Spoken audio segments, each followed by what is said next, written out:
let's talk about the hidden traps of choice. Why is it that when we're faced with what we think we want, which is more options, we somehow end up less satisfied? Or sometimes we don't even make a choice at all.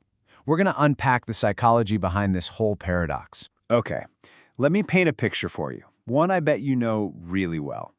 You finish dinner, you flop on the couch, you fire up Netflix, and you scroll. And you keep scrolling. And an hour later, what have you watched? Absolutely nothing.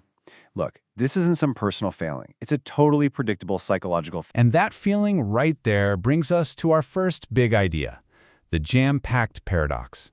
It's a concept that explains exactly how having more options can actually trick our brains into making fewer decisions. And it all started with this brilliant and surprisingly simple little experiment. So picture this. Psychologist Sheena Iyengar sets up a tasting booth for jam in a grocery store. On some days, shoppers see this huge selection. I'm talking a table piled high with 24 different kinds of jam. But on other days, the choice was way simpler, just a table with only 6 types. The whole point was to see which setup would actually sell more jam. And the result? Well, it goes against everything we think we want. The big table with 24 jams? Yeah, it got more people to stop and taste, about 60% of people walking by. But, and this is the crazy part, only 3% of them actually bought a jar. Now what about the small table, the one with just 6 jams?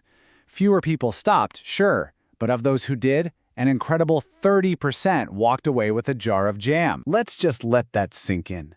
That's a tenfold, 10 times increase in how many people bought something just by limiting the choices. Think about that. They cut the options by 75% and people became 10 times more likely to buy. That's a massive difference. And this stunning result gave a name to a really powerful psychological idea, the paradox of choice. The whole theory is, while we think we want more choices, having too many can lead to something called decision paralysis.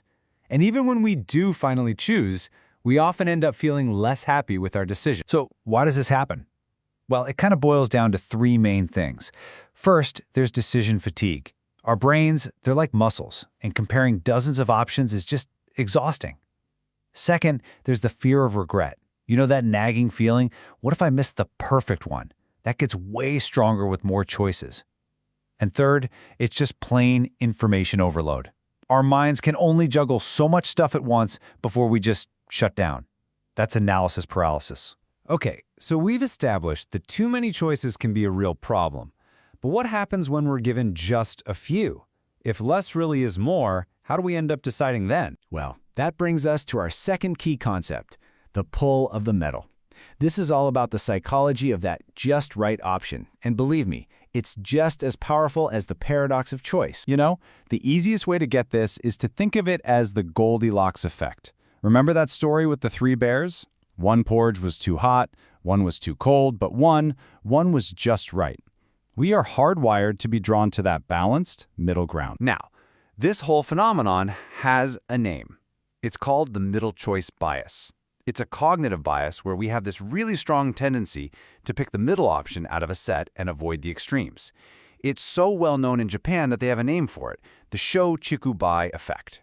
It refers to 3-tiered options, pine, bamboo, and plum, where people almost always go for bamboo, the one in the middle. And the psychology here is just fascinating.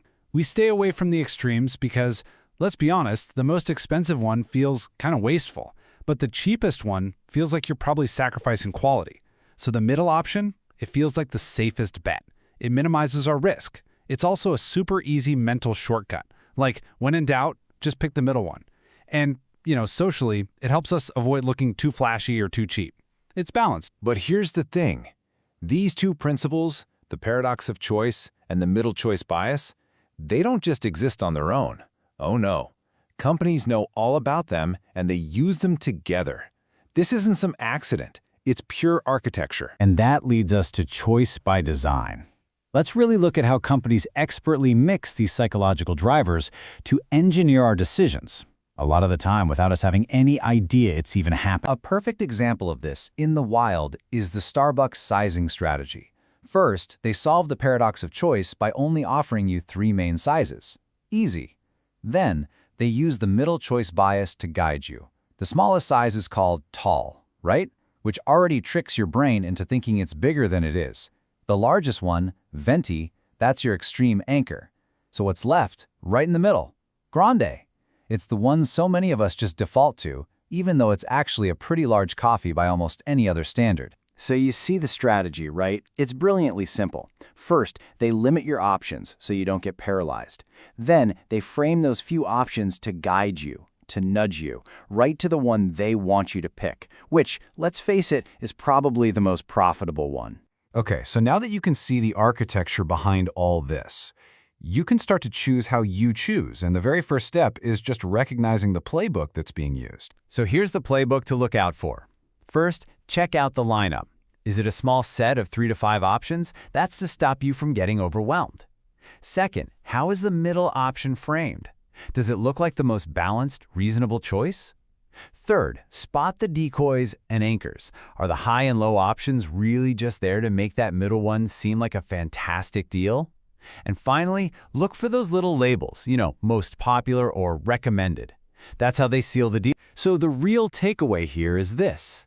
The next time you're standing in front of a menu or looking at products on a shelf and you think you're making a free choice, there's a really good chance your decision has already been carefully psychologically designed for you. And that really just leaves us with one final thought.